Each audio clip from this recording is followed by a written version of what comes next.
Okei, morjesta vaan. Mä pelaan Clash Royalea, mutta mä en pelaa Battleja, koska mä oon päässyt... Katsotaan mihin mä oon päässyt, mutta mä voin näyttää teille hyvän dekin, mikä mulla on. Mä oon jo voittanut Barbarian Bovin monta kertaa ja pelataan, mutta mä en pelaa Battleja. Mä voin arvata muuten miksi, koska kohta näet.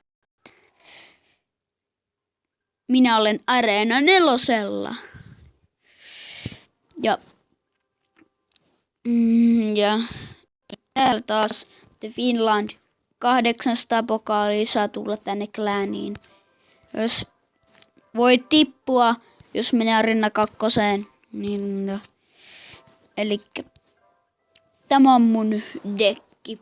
Minun ihan hyvä dekki, koska mä en pelaa Battleja, koska tää on vähän sellainen peli, että mulla on 1102 pokaalia, niin kiitti kun katsoit tätä videota, oli ihan lyhyt, tässä kestää 1 minuutti ja 39, niin ja ei vaan muuta, tilatkaa mun kanavia ja muistakaa kommentoida ja ei vain muuta, se on moro.